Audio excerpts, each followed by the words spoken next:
Senhor Jesus, aqui está a tua filha, a tua serva, Senhor Deus.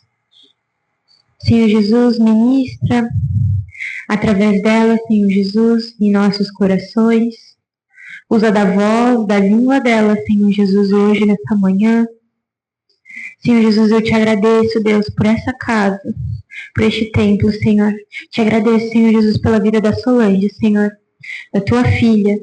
Senhor Jesus, que não seja ela aqui hoje, Deus, mas o Senhor. Nós sabemos, Senhor, o quanto ficamos, às vezes, ansiosos, pelo simples fato de não ter sido uma preparação ali da palavra por ela mesma, Senhor Jesus, de todo o método usado por ela, mas acreditamos que a tua palavra, ela não volta vazia, Senhor Jesus. Então usa, Senhor, usa a tua filha, Senhor Jesus, que hoje, Senhor, tudo que saia da boca dela, Senhor Jesus, seja o Senhor falando conosco. Espírito Santo, tu és bem-vindo nesse lugar. Ministra em nossos corações, traz transformação, cura, Senhor Jesus, de mágoa, Senhor Jesus, traz restauração para nós, Senhor Jesus, através da tua filha. Eu te agradeço, Senhor Jesus, em nome de Jesus. Amém. Então vamos recapitular o que foi dito domingo passado, bem rapidinho. O tema que o pastor deu para a mensagem é a família segundo o coração de Deus em tempos de desconstrução. Ele citou o texto: se o Senhor não edificar a casa, em vão trabalham ou vigiam, né, as que edificam, no Salmo 127. E o contexto que ele trouxe é sobre o que estamos vivendo hoje, né?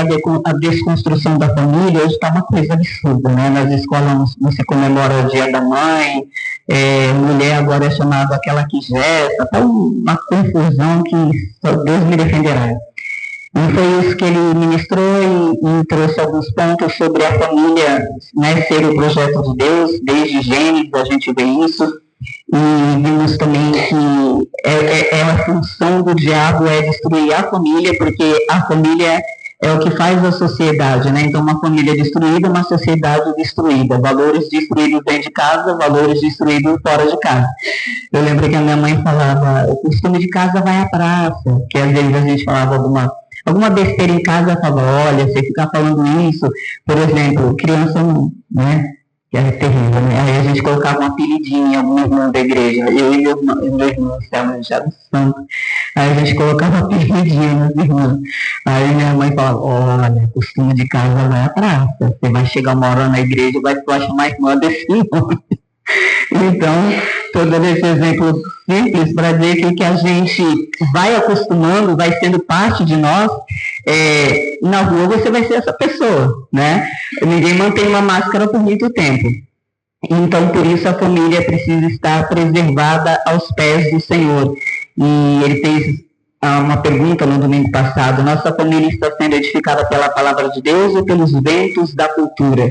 Porque, infelizmente, tem famílias cristãs que acompanham mães, principalmente mães da nova geração, tem as avós idôneas em casa, cristãs, tem até bisavó, mas ela quer acompanhar a Virgínia, a Juquinha, sei lá quem da internet, que não sabe nada sobre as escrituras. Ela tem as escrituras para seguir, mas ela quer seguir o modelo do mundo, e aí a avó, que tem anos de experiência, não sabe nada. Vocês não sabem nada, está ultrapassado, é tudo novo agora.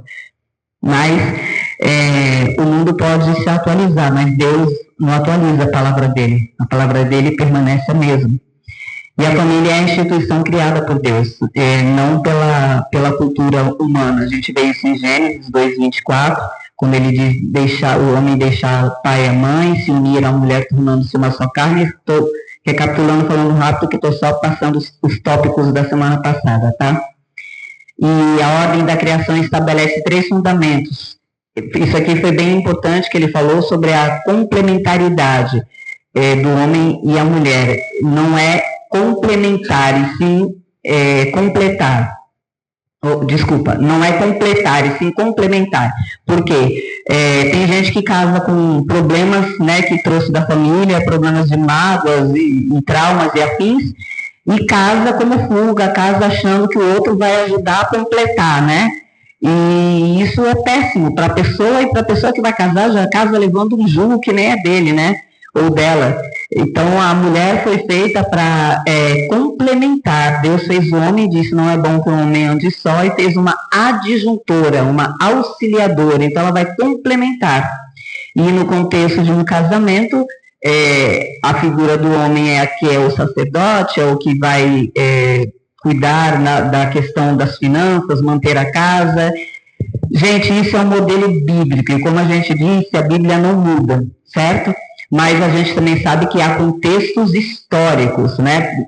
Hoje, por exemplo, a gente tem internet. Quando foi escrito a Bíblia, não tinha internet. Aí vamos dizer, não, na Bíblia não tem internet e ninguém vai usar. Não, a gente usa a internet. Eu, por exemplo, tenho um grupo de devocionais que no Nordeste inteiro ouve esse devocional, porque o povo vai espalhando, e isso é graças à internet.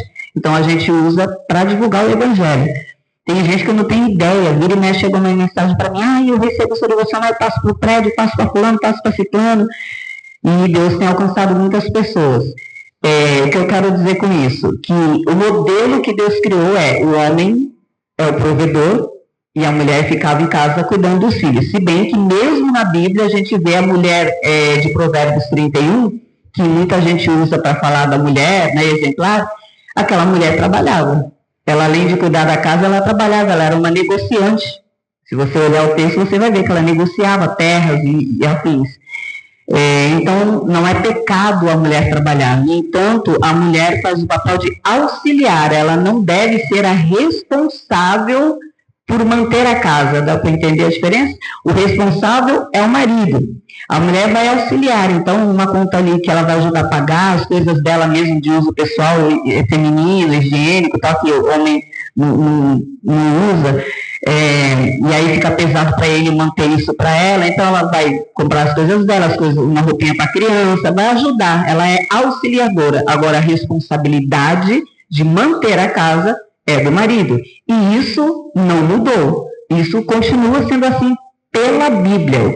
A sociedade mudou isso. A sociedade hoje diz que o marido ele é obrigado a passar a noite, madrugada, acordada com o filho, porque ele é pai. Sim, ele também pode ajudar, ainda mais quando a mulher, ambos trabalham fora, ele deve ajudar na cozinha, mas é a mesma coisa. Ele pode ajudar e deve ajudar. A responsabilidade da casa e dos filhos é da mãe. E esse marido, óbvio, vai ajudar, porque a mulher também trabalha, porque a mulher também está sobrecarregada. E no cuidado com o bebê, quando nasce, é a mãe que amamenta, é a mãe que gerou, a criança tem uma ligação com ela muito forte. Então, nesses primeiros meses de vida, ela fica muito mais com a mãe. Claro que o pai pode ajudar, trocar uma fralda, mas é ajudar. Mas as mulheres hoje entendem que o marido tem que fazer tudo, e se não fizer, elas acabam com o marido. Fora a disputa que a mulher não quer se igualar, ela quer ser maior do que o homem. E Deus colocou a mulher como adjuntora, nem acima nem abaixo, mas do lado. Amém até aqui? E aí eu estava perguntando para Deus, na hora do café, eu estava ali orando, fui ali na salinha me esconder e orar. Bom, isso aqui foi mais ou menos os tópicos que o pastor falou a semana passada. Ele colocou: quando a sociedade afirma que a família é apenas uma construção social, ela ignora que todas as civilizações nasceram da família. A própria linguagem moral nasce da estrutura familiar. A Bíblia Sagrada revela que o ser humano foi criado relacionalmente. Sem família não há transmissão moral, espiritual ou civilizacional. Palavrinha difícil, né? Mas precisamos perguntar com honestidade diante de Deus: quantas famílias cristãs estão sendo discipuladas pela internet e não pela Bíblia Sagrada? Quantos pais terceirizam a formação espiritual dos filhos para a igreja? Quantos lares cristãos vivem mais influenciados pela cultura do que pela Bíblia Sagrada? O problema não é apenas a desconstrução do mundo, o problema maior é a omissão da igreja dentro do lar. Isso foi o que o pastor trouxe a semana passada. Ele falou sobre assuntos difíceis, indigestos, que precisamos ter com os nossos filhos. Mas, antes da sequência, a palavra que ficou para hoje, eu estava ali orando e falando com Deus, né? Senhor, tá estreito isso, né? Porque o texto é sobre família, casamento, marido, mulher, papéis, funções do marido e da mulher. Mas eu olhando para o projeto de Deus no Noroeste, a imensa maioria de pessoas não casadas, ou são divorciadas, ou são viúvas, ou são solteiras. Eu falei, essas pessoas vão receber o quê? Né? Porque eu vou falar de marido e mulher, e quem é solteiro, quem é divorciado, quem é viúvo, fica como, né? Estava ali falando isso com Deus. E Deus trouxe ao meu coração a resposta de Deus foi a seguinte: primeiro, hoje é o dia de você que é sozinho, seja por qual for a circunstância, ser acolhido. Nós vamos orar para que as suas feridas sejam curadas, para que você seja acolhido, para que barreiras caiam, e o que quer que seja que passe na sua mente, nas suas emoções, hoje você vai ser curado, em nome de Jesus. E outro contexto é, para que você que é solteiro saiba como deve ser uma família cristã, para você que já descasou, se divorciou, não adianta que o passado, não tem como você mudar o passado, mas você vai se perdoar, porque Deus já te perdoou, se você confessou, você vai se perdoar, você precisa se perdoar, e você vai aprender com os erros que você cometeu, você vai aprender, e assim você pode ajudar outras famílias. Quando você vir alguém indo pelo caminho que você foi e errou, você vai aprender. É a palavra de Deus, e nós temos que conhecer a palavra de Deus para orientar, para aconselhar. Então, por que eu estou dizendo isso? Para que ninguém se sinta aqui desacolhido, saia dizendo, mas não é para mim, eu não sou casado, não é para você, irmão, não é para você, irmã. Você um dia, quem é solteiro, um dia vai casar, e Deus já vai ter te orientado. Você que é divorciado ou divorciada, Deus vai curar suas feridas, e você vai estar pronto para, se for a vontade de Deus, você ter um casamento agora em Deus e saudável, seja conforme for o que aconteceu no seu divórcio, né? Porque há cláusulas na Bíblia, né? Quando pode casar de novo, quando não pode. E, de qualquer forma, a palavra de Deus, como a Bruna orou, não volta vazio. Deus vai falar com você, se você abrir o seu coração e o seu ouvido, amém? Mas eu quero orar especificamente por isso, pelas suas emoções, para que elas estejam preparadas para o que Deus quer falar. Feche seus olhos. Senhor, em nome de Jesus, aqui está a tua igreja, tuas ovelhas, o teu rebanho e a tua palavra. Pai, eu sou tão somente um instrumento, como a tua palavra diz, um vaso de barro. É o Senhor que derrama, a unção é do Senhor, o poder é do Senhor, a palavra é do Senhor, eu sou do Senhor, esta igreja é do Senhor, é tudo do Senhor. O Senhor conhece cada coração aqui, cada emoção, cada pensamento, que cada um já lembrou imediatamente conforme eu fui falando, cada dor que já foi lembrada. O Senhor sabe, como foi dito na abertura do culto, o Senhor sonda os corações. Eu quero colocar diante de ti, meu irmão e a minha irmã, que ainda estão com feridas, que ainda estão com dores, que ainda estão vivendo lutos, seja lutos porque perdeu por falecimento ou porque através de um divórcio, que é um tipo de luto. Senhor, que a tua palavra venha restaurar corações, venha transformar mente, venha curar vidas, curar almas, para que o teu povo seja totalmente liberto de traumas, de feridas, de pesos, de rótulos, em nome do Senhor Jesus, de sofismas, de crenças limitantes, e que cada um aqui, Senhor, levante hoje a cabeça, sabendo que o Senhor é Deus sobre as nossas vidas, e que a tua palavra transforma, a tua palavra cura, a tua palavra faz divisão entre pensamentos e sentimentos. Senhor, tu és Deus, poderoso e soberano. Nós nos colocamos em tuas mãos. Não permita, Senhor, que nenhuma emoção, que nenhuma lembrança durante a ministração da tua palavra, que o inimigo não use de lembranças, de dores, para desvirtuar a atenção e tomar aquilo que o Senhor quer ministrar nesta manhã. Em nome de Jesus, assim eu oro, Senhor, e te agradeço. Amém. Bom, então, o tópico 2 é a desconstrução dos valores e consequências da queda e da rebelião humana. No capítulo 1 de Romanos, depois você lê na sua casa, esse capítulo é um capítulo inteiro falando sobre essa ação do homem de desconstruir tudo que Deus fez. Então isso não é coisa de agora. O povo de agora está achando que eles são, nós fizemos, nós viramos uma banca, nós somos feministas, né? Mas o capítulo 1 de Romanos já falava disso. Já teve Sodoma e Gomorra, isso é desde que o mundo é mundo, né? Então, não é nenhuma novidade. E no capítulo 1 de Romanos, o apóstolo Paulo fala disso, do homem perverter-se. Ele é lá nesse texto que ele fala de pecados sexuais, fala de homossexualidade, fala de as mulheres que mudaram a forma de se relacionar, ele fala de várias coisas, fala do homem adorar ídolos. Então é um capítulo inteiro que o apóstolo Paulo traz isso. Mas dentro desse subtítulo que o pastor colocou, na desconstrução dos valores e a consequência dessa rebelião, a gente vê isso, abra lá ou acompanha aqui, porque como a gente vai ler muitos textos hoje, é mais fácil você ir acompanhando por aqui.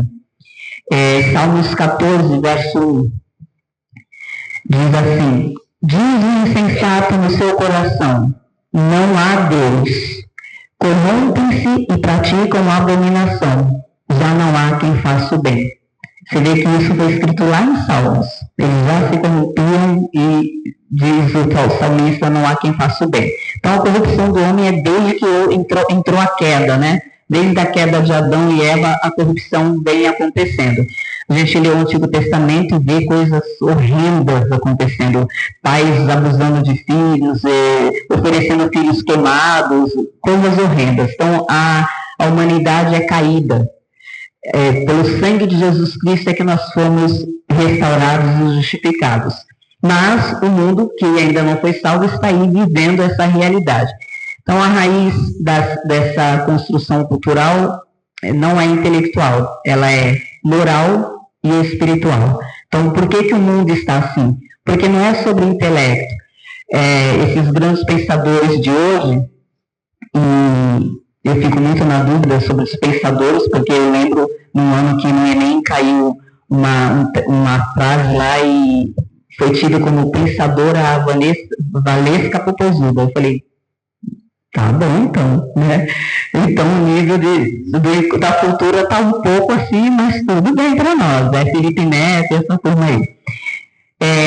Então a desconstrução que eles estão achando, né, que sabem tudo e tudo mais, mas essa desconstrução não vem por meio do intelecto, não é porque eles são inteligentes e se fecham lá 7 chaves, e que vamos fazer para destruir a família, porque eles, né, têm essa ideia fixa de destruir a família, de a família não ser mais pai, mãe e filhos, ser qualquer um que se junta é pai. Eu fui fazer, acho que tem umas 2 semanas, eu fui fazer o cadastro naquele CAD único, já ouviram falar?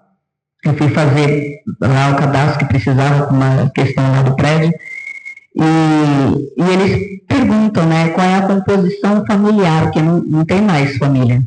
Aí eu falei, como assim? Ele falou, não, família aqui pra gente, o que você falar que é família, a gente coloca aqui. Se você falar família é você e o seu cachorro, é a família. Aí eu fiquei, oi? Já é assim, tá? Não é que já está assim. No cadastro do governo já é dessa forma. Mas a gente vê que é uma questão espiritual. Paulo, em Romanos 1, 22, põe aí, por gentileza, Marcos. Veja o que ele diz. Inculcando-se por sábios, tornaram-se loucos. É o que o mundo está fazendo hoje. Eles realmente acham que são sábios, que estão defendendo o direito das mulheres. E claro, nem tanto ao mar, nem tanto à terra. A gente sabe que, obviamente, as mulheres, por longos anos, sofreram muitas coisas, assédios. Eu sou do tempo que, quando a gente pegava ônibus, se a gente ficasse em pé no ônibus lotado, os caras passavam se esfregando, você não podia respirar. Se você falasse, você era capaz de ser lixada. Passei muito por isso, muito. Eu, minha irmã, ou sentarem e te prender assim no banco do canto e passar a mão, coisas horríveis, e a mulher não tinha voz. Então, claro que isso foi um benefício, é necessário proteger a mulher, e isso é bíblico. A lei contra a violência sexual da mulher não foi o homem que criou, está na Bíblia. Nas leis de Moisés há a lei contra o estupro, contra a violência sexual. Fala lá o texto que a mulher deve gritar e o povo deve socorrer, e se ela não for socorrida, devem pegar esse cara, matar. Está na lei de Deus. Não foi o homem que inventou isso. Está na lei de Deus. Como está também na lei de Deus a zoofilia. ter relacionamento com animais. Tudo isso está na Bíblia, não é novidade, o mundo acha que é novidade. Então, eles, como diz o texto, inculcando-se por sábios, tornaram-se loucos. Só o que eles fazem? Eles estão querendo colocar a mulher, né, acima de tudo e estão errando a mão, né? Então, agora a mulher que manda no homem, o homem abaixou a cabeça. E qual é o efeito rebote disso? O feminicídio. Porque o homem foi tão humilhado diante da sociedade, nas redes sociais, na televisão, tão humilhado as mulheres em ter o lugar de fala delas, e elas colocaram o homem tão abaixo que homens que não justifica, lógico, mas são do mundo, não têm o Espírito de Deus, eles resolveram lutar com as próprias forças. Então, eles agora querem humilhar a mulher de volta, vamos dizer assim, querem colocá-la no lugar delas. E aí a gente está vendo o feminicídio tomando conta do país, a ponto de quererem liberar agora a lei da mulher ter direito de andar com spray de pimenta. Nos ônibus, a partir das 22 horas até as 5 da manhã, o motorista tem que parar no lugar que ela quiser, não no ponto de ônibus. Ele pode, se ela quiser que ele pare na porta da casa dela, ele tem que parar, é lei, está lá no ônibus a lei. Porque as mulheres estão sendo assassinadas. É o efeito rebote de tudo que as mulheres fizeram, querendo ser maior do que o homem, e a mulher aceitando ou não, fisicamente, o homem é mais forte, porque Deus fez assim. Porque o homem fez o Deus para caça. Na época, quando o mundo foi criado, o homem era caçador. Ele tinha que ter virilidade, ele tinha que caçar, Então, o homem é naturalmente mais forte. E aí, entre uma briga de braço entre o homem e a mulher, o homem vai ganhar. Vai ganhar. E aí, a gente tem aí muitos feminicídios, infelizmente. Inclusive, dentro das igrejas. Infelizmente, temos dentro da igreja. Semana passada, inclusive, uma hora da manhã, eu estava recebendo a ligação de um pedido de socorro de uma esposa que havia sido espancada na frente do filho de 10 anos pelo marido cristão. Os dois são cristãos. E corre nós para ajudar, e delegacia, aquela baixaria toda. Então, até dentro da igreja, isso está acontecendo. Infelizmente, o mundo está completamente corrompido. Agora, a igreja não pode se corromper. E essa é a verdade. A igreja não pode se corromper. A gente não pode achar que isso é normal. A gente não pode achar que é normal um marido ou mesmo um namorado tratar uma mulher com palavras de ofensa, xingar, menosprezar. Isso não é normal. Isso não é bíblico.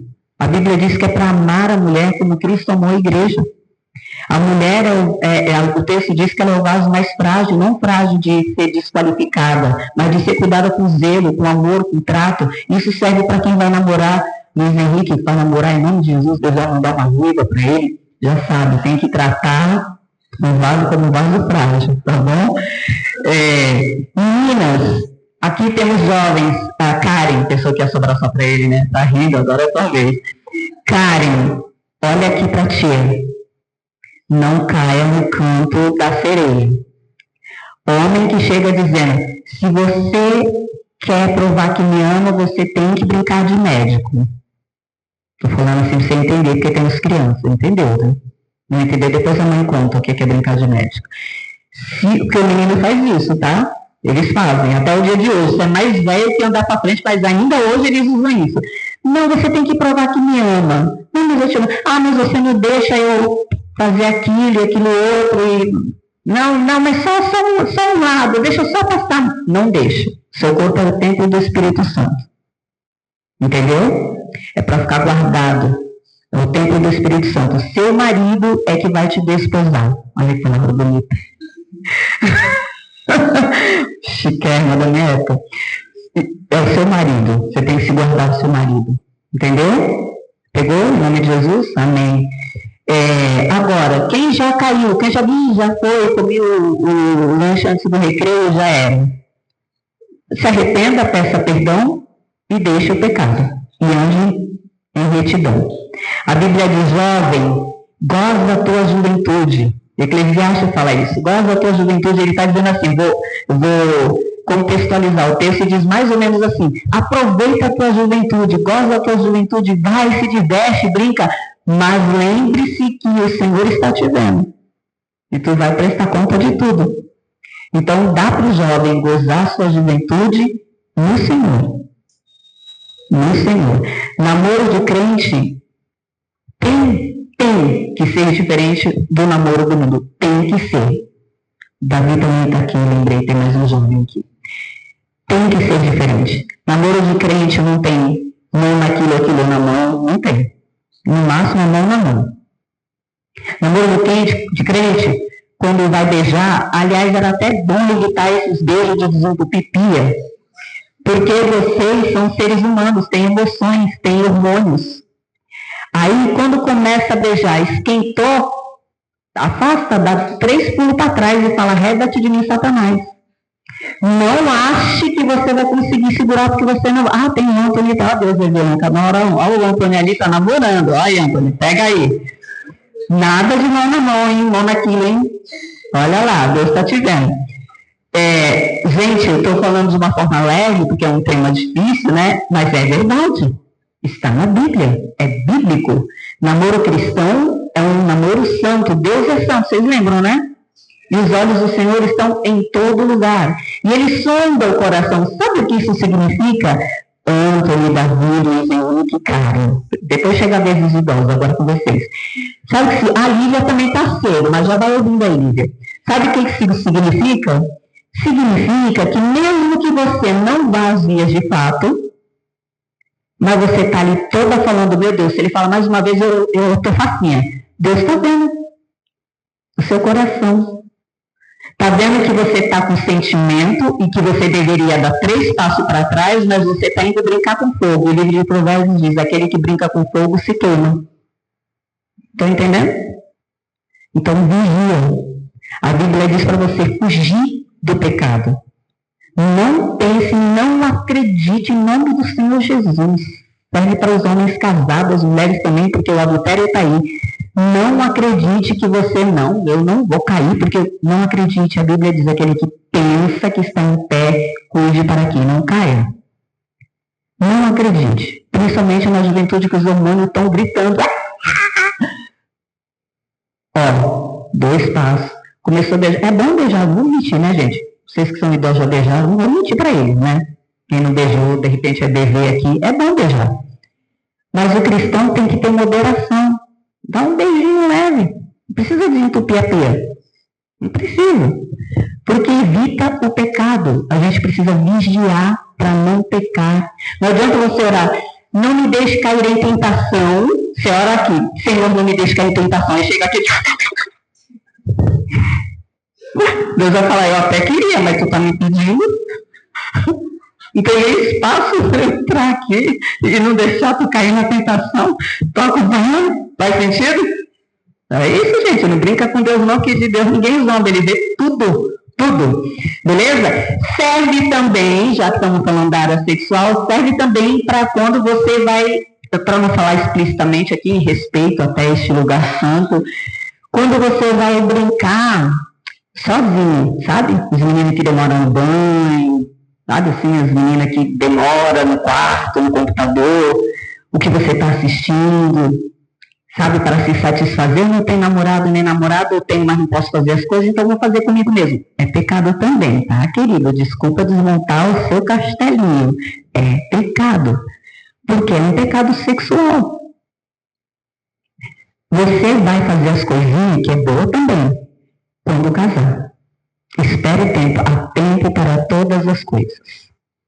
É lindo quando você espera o tempo e você vai viver aquele momento especial, na lua de mel, e se descobrirem juntos. É lindo. Se respeitarem no namoro. Lembra que a mulher que você está namorando é o templo do Espírito Santo. Lembra que o menino que você está namorando é o templo do Espírito Santo, que você deve respeitar. Ah, mas é que eu estou namorando e não é crente. Está pecando também, porque é jugo desigual. A Bíblia disse para não andar com jugo desigual.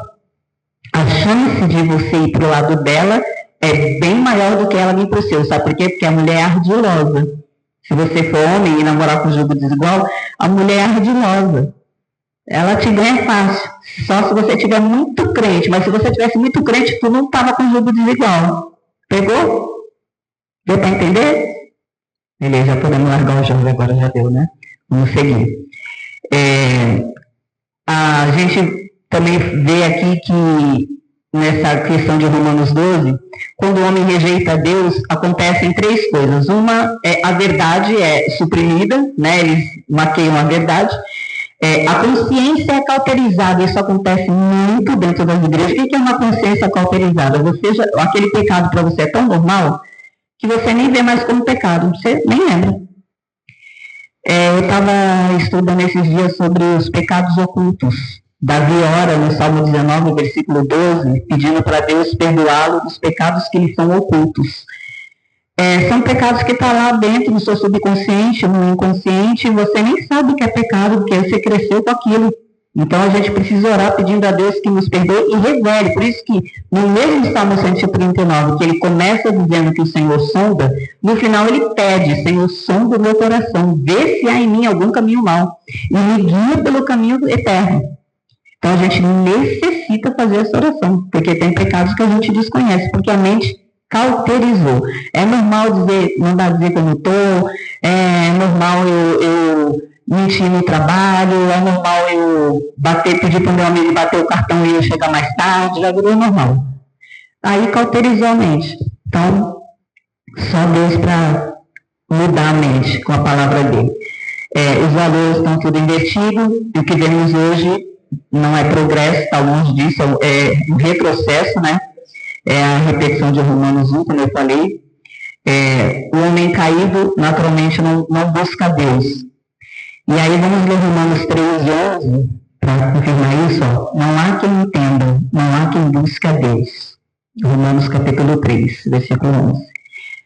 Não há, né? Fora o povo que está na presença de Deus, eles não entendem. Eu costumo dizer, não adianta você chegar para evangelizar e falar assim: olha, Jesus quer te libertar dos seus pecados. A pessoa não vai entender nada. Por quê? Ela não sabe o que é pecado. Para ela, a vida que ela está vivendo é normal. Inclusive, ela está lutando pelos direitos dela ser normal do jeito que ela quer. Aí tu chega, pensa comigo, tu vai lá para um cabra que nasceu homem, está na justiça lutando para virar menina. Aí tu chega lá e fala: Jesus quer te libertar dos seus pecados. E ele lutando para ele poder pecar. Eu acho que ele vai entender, a menos que, claro, o Espírito Santo faça ali uma obra. A mensagem do Evangelho é: Jesus morreu para te salvar. Mas salvar do quê? Da perdição. Você está perdido, mas é que tu não sabe. Mas recebe essa mensagem aí, você está perdido. Você precisa se encontrar. Jesus é o único que pode te achar, te resgatar, te salvar. Ele te ama. Independente do que você faça, ele ama você, mas ele quer transformar a sua vida. Sua vida vai ser antes e depois dele. Pega essa mensagem aí, pensa nela. Qualquer dúvida, você pode me chamar. Ou a outra forma que Deus te der para usar. Mas você chegar falando que Jesus quer te libertar dos seus pecados, o mundo não sabe o que é pecado. Eles são contra nós porque eles acham que, não vou ser crente, porque crente não pode nada, não pode fazer nada.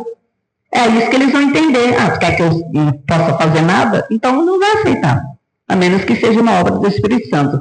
Amém? Faz sentido? Muito bem. A Escritura revela que existe também uma influência espiritual na estrutura cultural. Vamos ver Efésios 6:12. Porque a nossa luta não é contra sangue e carne, e sim contra os principados e potestades, contra os dominadores deste mundo tenebroso. A Bíblia diz que o Satanás é o Deus desse século, né? Então a nossa luta não é contra homens. Não adianta você ter raiva do seu vizinho porque ele, sei lá o que é que ele faz de errado e você acha errado e você ter raiva dele. Não é ele. A sua luta não é contra ele. Sua luta não é contra o seu marido, sua mulher, seu filho, sua mãe, seu pai. A sua luta é espiritual a luta. E não é você que vai lutar. Você vai orar para que Deus batalhe por você. Você vai orar para Deus guardar sua mente, guardar seu coração, te dar palavras de sabedoria, usar a sua vida. Vai orar por aquela pessoa para Deus libertar, para Deus curar, para Deus salvar, Deus transformar. A sua luta é diária. O crente luta todos os dias da vida dele para não pecar. Gente, o crente que tem consciência, ele tem que viver. A posição do crente é em luta, em posição de luta, todos os dias, para não pecar. É exatamente assim. Então, tem uma guerra invisível contra tudo que reflete o caráter de Deus. E a família é um dos principais alvos. É uma guerra que o inimigo está fazendo há muito tempo e ele está perto de conseguir, né, destruir a família. Assim, teoricamente, ele já destruiu o padrão, né, familiar. Mas a igreja tem que permanecer de pé, entendendo qual é o padrão familiar. Amém? E protestar contra isso. Ah, mas se eu protestar, vou ser preso. Foi por amor ao evangelho? Amém. Ah, mas eu vou ser preso, então agora chegou a hora que eu gosto, a hora do desafio. Você não disse que é crente? Que ama Deus? Você não disse que faria tudo por amor a Deus? Eu largo tudo para viver tudo. Eu largo o erro para viver Jesus.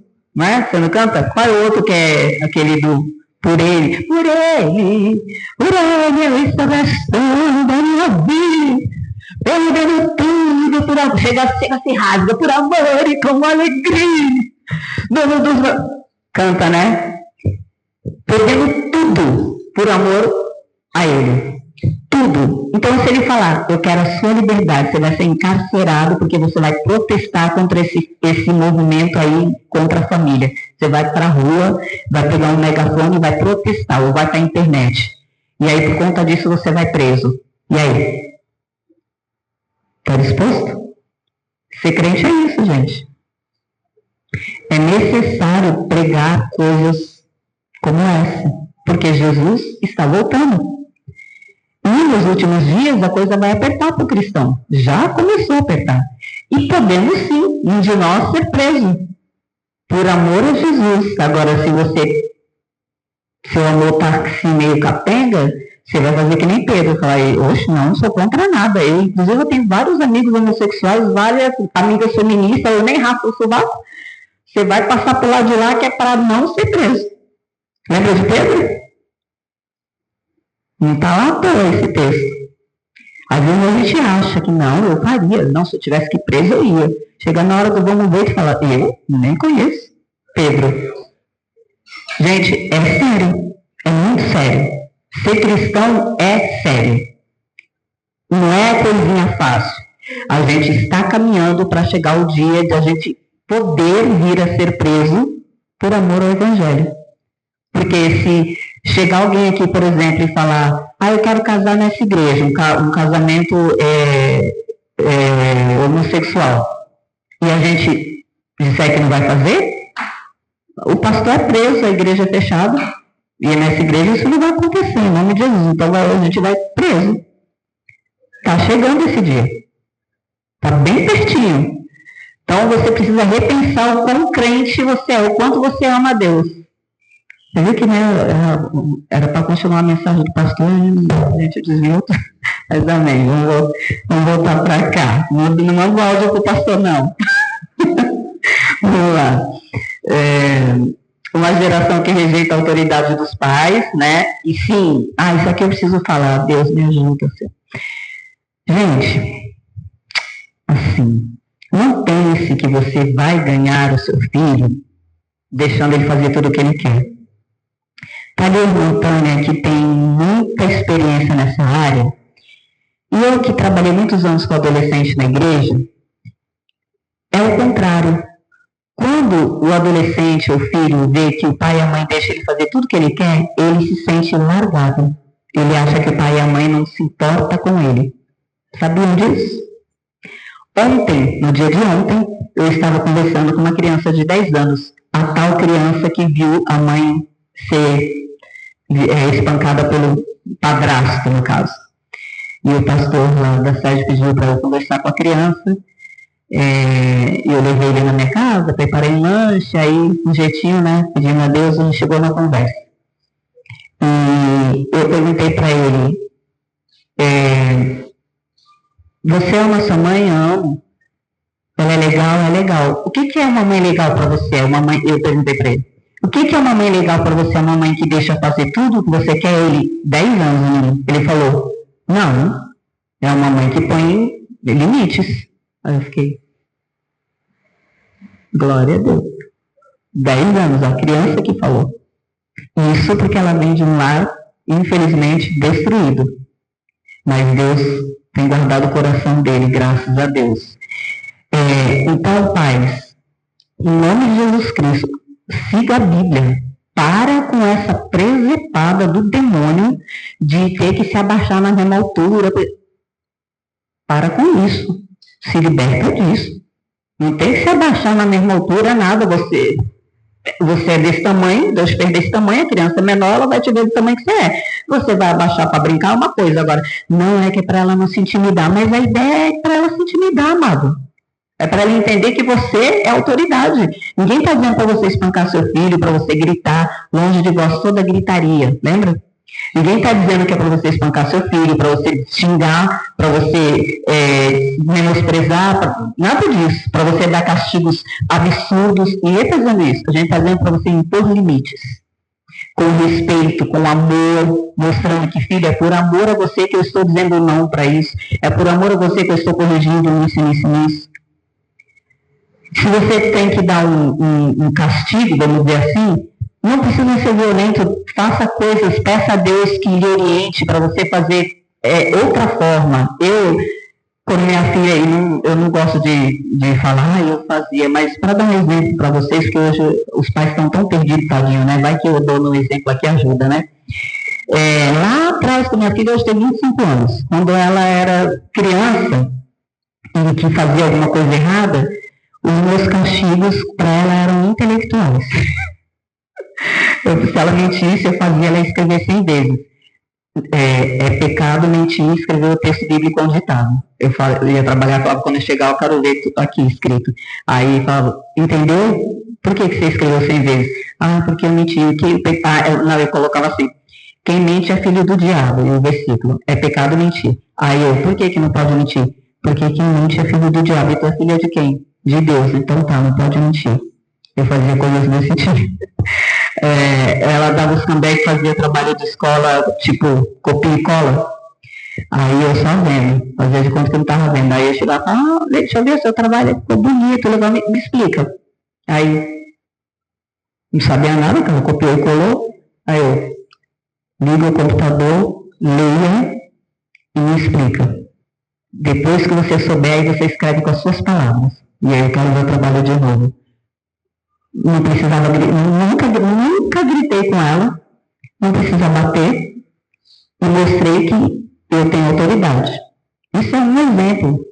Tem milhões. Pede a Deus direção. Mães que não têm um marido em casa, é o meu caso. Eu criei minha filha, eu falo para ela, minha filha, você foi criada por Deus.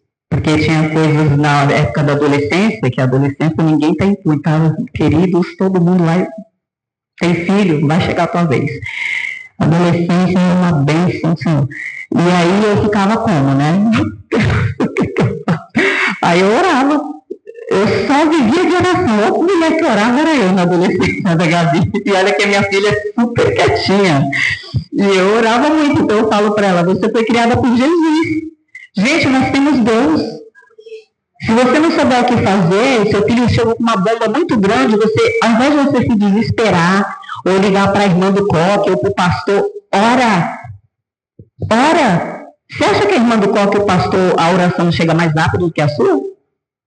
Não. Antes de você abrir a boca, Deus já sabe o que você está pensando.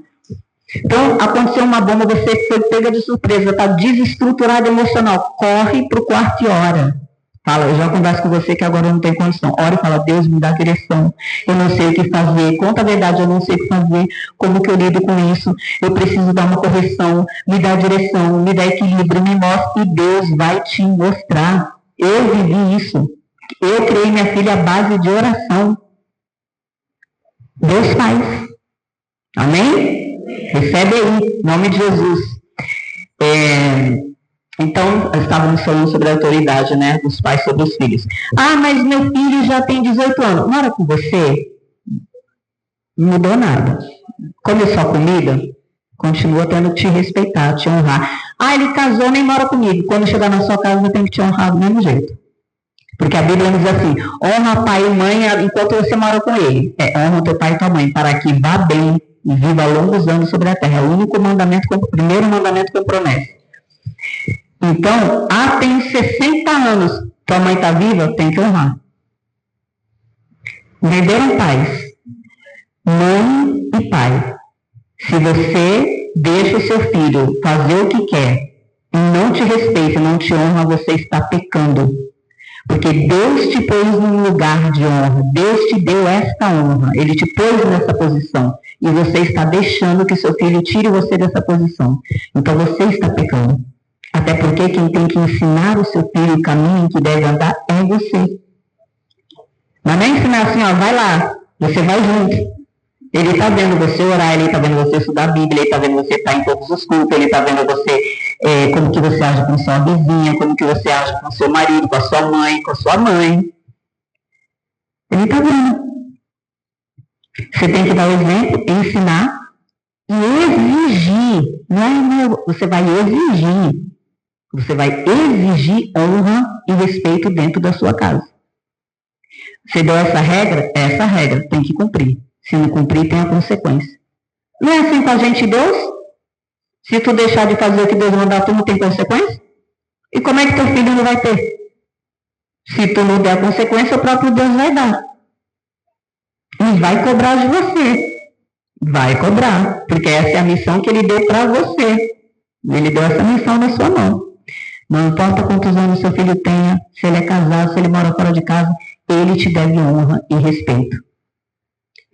Xingar a mãe, pai, falar palavrão para a mãe, para pai, mandar ir catar coquinho, bater porta, nada disso.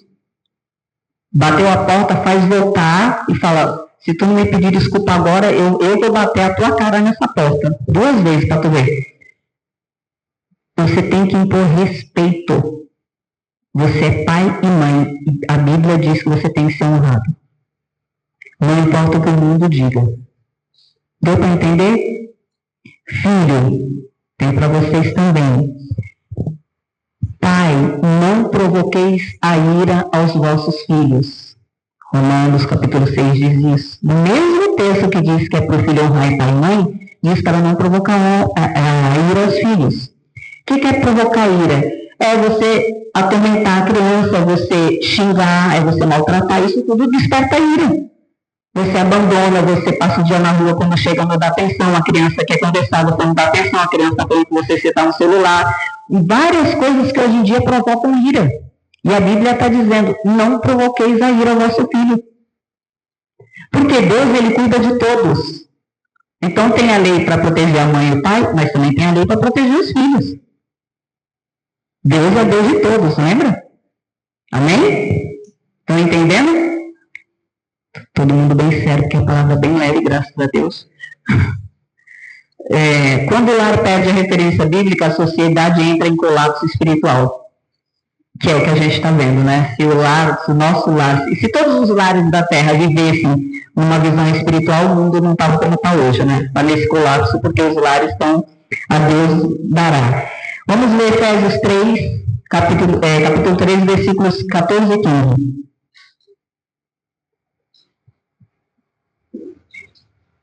Por esta causa, o apóstolo Paulo está falando para a igreja, por esta causa me ponho de joelhos diante do Pai, de quem toma o nome toda a família, tanto no céu como sobre a terra. Então o apóstolo Paulo está falando que ele põe diante de Deus toda a família, de quem toma o nome toda a família, porque a família pertence a Deus. É mais um texto mostrando que a família pertence a Deus. A restauração da família não começa na psicologia, começa na redenção em Cristo. E é uma grande verdade. Psicologia é muito bom, eu faço tratamento psicológico e é uma bênção, mas psicólogo não cura a alma. O único capaz de curar a alma é Deus. Só Ele cura traumas, só Ele cura feridas da alma. O psicólogo pode até te dizer, te ajudar a achar a raiz, mas curar é Deus. Então, procure sempre a presença de Deus. Cristo veio restaurar aquilo que o pecado destruiu, o coração do homem, os relacionamentos, a ordem da criação. Efésios 5, 25, vamos ver o que Paulo declara para o marido agora. Efésios 5, 25. Eu mudei a ordem? eu te peguei de calça curta? Não, Efésios 5:25.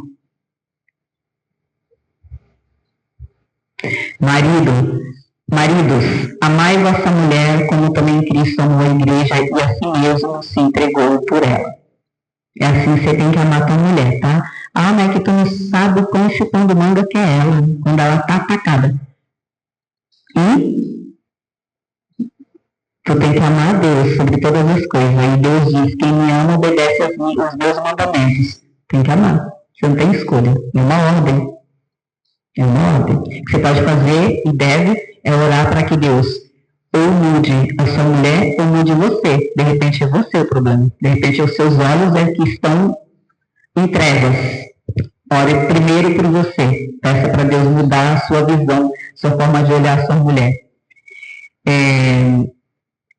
Aqui vemos o modelo supremo. O casamento reflete o Evangelho. Essa restauração não acontece apenas por esforço humano, é obra do Espírito. Agora é Gálatas 5:25. Fruto do Espírito, né? Mas o fruto do Espírito é amor, alegria, paz, longanimidade, benignidade, bondade e fidelidade. Se dentro de um lar, o pai, a mãe e os filhos tiverem tudo isso aí, é só alegria, não é não? Só alegria. Então a gente tem o caminho. A família cristã também aponta para o futuro. Ela é um sinal do reino de Deus na terra. Isso é muito importante. Cada lar cristão é uma pequena embaixada do céu. Isso é muito importante, gente. Porque se os seus vizinhos sabem que você é cristão e ele ouve na sua casa gritaria, xingamento, bateção de porta, você acha que ele vai querer ser crente? Você acha que ele vai conhecer Jesus através de você? Cada lar tem que ser uma pequena embaixada do reino de Deus. Nós precisamos perguntar, Cristo governa a minha casa ou apenas a religião no domingo que governa a minha casa? Uma pequena embaixada no céu. Será que a tua casa é uma pequena embaixada no céu? Porque se é uma pequena embaixada no céu, vai mudar tudo. O que você assiste na TV, o que você vê no computador, o que você ouve no som, onde quer que seja, vai mudar tudo. A forma como você se relaciona com as pessoas dentro de casa, certo? É um altar ou apenas um espaço de convivência, a sua pequena embaixada no seu lar. Uma fé que não transforma a família ainda não alcançou o coração. Isso acontece. Eu entendi aqui. Não, eu entendi tudo que, se eu mandar perguntar o que você entendeu hoje, eu entendi que é isso, você pode falar de cor. Aqui, você entendeu, mas não desceu para o coração. Só há transformação quando chega aqui no coração. Aí é porque a palavra penetrou, fez a divisão entre juntas, medulas e sentimentos, aí desceu no coração. Então, não adianta só entender aqui e continuar nas práticas erradas. Tem que ter transformação. Deu para entender? O evangelho que no mundo do lar ainda não foi completamente compreendido plenamente. Apesar de toda a crise familiar que temos hoje, ainda existe esperança. Cristo continua restaurando casamentos, amém, glória a Deus, curando relacionamentos, levantando pais espirituais e conciliando gerações. O mesmo Deus que restaurou a casa de Zaqueu, a família do carcereiro de Filipos, o relacionamento de Pedro com Cristo, continua restaurando famílias hoje. Nenhum lar está perdido demais para a graça de Deus. Você que hoje que está aqui, que por acaso tem o seu lar destruído, uma família disfuncional, um filho perdido, que seja a sua realidade, nada é impossível para Deus. Nenhum lar está perdido demais para Deus. Deus tem poder para mudar tudo. Deus tem poder para mudar tudo. Para te dar uma família restaurada, para salvar teu filho, tua filha, tua mulher, teu esposo, sua mãe, seu pai, sogro, genro. Quem quer que você apresente diante dele, Deus tem poder. Não tire os olhos de Deus, não perca a sua esperança, a sua fé. A família sempre vai ser o alvo de ataque, porque ela é a representação do governo de Deus na terra. Quando a família permanece firme, a fé se preserva, os valores se perpetuam, o evangelho é transmitido às próximas gerações. E aqui é o final. Por isso a pergunta final desta mensagem é inevitável. Quem está discipulando sua família? Cristo ou a cultura? É para você levar para a pedra. Quando a família abandona a Bíblia Sagrada, sagrada, a cultura ocupa o altar e o caos entra pela porta. Então, nós precisamos ter a Bíblia Sagrada como nosso guia, lâmpada para os meus pés, luz para o meu caminho. E de novo, vou repetir, não importa se seu filho é grande, pequeno, não importa. Mulheres que estão divorciadas, coloque diante de Deus, se você tem desejo de ter um marido, peça a Deus, Senhor, é da tua vontade? Comece a orar. Hoje é dia de restauração. De repente você ficou traumatizada com seus relacionamentos e você está pensando assim, não, eu não quero casar, nem penso em casar, nem passa na minha cabeça. E aí entra naquele cantinho que eu falei que fica lá no subconsciente, dos pecados ocultos. Eu nem quero pensar. Mas se você nem quer pensar, significa que isso é um trauma. E trauma gera emoções doentes, que pecam contra Deus. Então você precisa colocar isso hoje diante de Deus. E falar, Deus, eu nem tenho coragem de mexer nesse assunto porque eu tenho feridas, eu tenho traumas, eu tenho medo de viver isso de novo. Ore e ponha diante de Deus. Se Deus é plano dele te dar um novo marido, ele mesmo vai conduzir a situação. Se ele falar, não, filha, eu chamei você para me servir, você vai andar sozinho e Deus vai suprir você de tudo que você precisar e você não vai sentir falta de nada. Certo? Deus faz do jeito dele e ele é perfeito. Se você ainda não casou, ore, coloque diante de Deus o marido ou a esposa que você quer e olhe para a Bíblia. Ah, mas ela é linda, ela é ruiva, maravilhosa. Ah, mas fala meia dúzia de palavrão, não serve, a menos que se converta. Deu para entender? Todo mundo foi alimentado? Alguém ficou de fora? Então tem palavras. Viúvas, faltou as viúvas. Viúvas, Deus tem um zelo especial pelas viúvas. Tem leis, Deus fez leis para as viúvas e para os órfãos. É para cuidar das viúvas. Viúva não está morta, quem morreu foi o marido, não se perca. O marido que morreu, ela está viva, entendeu? Está viva. Profetiza Ana, tinha 87 anos, estava no templo profetizando. Foi ela que recebeu João Batista. Ela e Simeão receberam João Batista quando o pai dele, Zacarias, foi lá e ela profetizou e falou que aquele menino era o que vinha anunciar e etc, etc. Com 87 anos. Não importa a sua idade, Deus te deu vigor, te deu saúde, você respira, você anda, vai ser usada por Deus. E vocês que estão perto precisam orar pela viúva, abençoar a viúva, perguntar se ela precisa de alguma coisa, quer que eu vá fazer uma faxina? Se ela for mais de idade, irmã, quer que eu vá fazer uma faxina? Tá precisando de alguma coisa? Estou indo na feira, tá? Precisa de uma fruta? Tenha amor, zelo, cuidado pela viúva. Aqui nós temos duas, a Lourdinha, nossa amada, e a Ana Fernandes, que inclusive está precisando muito da oração de vocês e de ajuda, porque ela está em casa depois de uma cirurgia muito complicada e teve outros desdobramentos. Então é uma senhora sozinha, que tem meio metro de altura, e com um monte de coisa para fazer em casa. Toda ajuda é bem-vinda, não é? Nós somos um corpo, lembra? Então tem que olhar a necessidade do irmão. Quantos aqui estão vendo que a Ana não vem há muito tempo? Quem sentiu falta da Ana? Quem mandou mensagem para ela? E ela é uma viúva.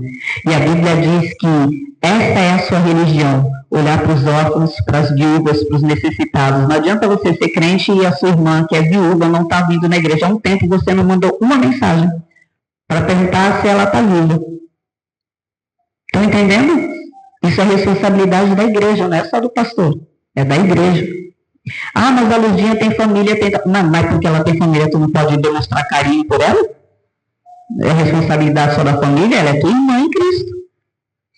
Ah, ela mora de frente para a Tânia, qualquer coisa a Tânia está lá. Mas o seu amor é diferente do amor da Tânia, vai fazer bem para ela. É um carinho a mais. Se você chegar lá e falar, Lurdinha, vim só tomar um café com você, só para ouvir sobre o que você quer conversar. Vamos conversar, vamos ouvir. Vim aqui orar com você. Manda uma mensagem, está tudo bem, Lurdinha, eu acabei de orar por você. Estão entendendo? Isso é papel da igreja. Você é a igreja. Precisa fazer isso da família. Amém?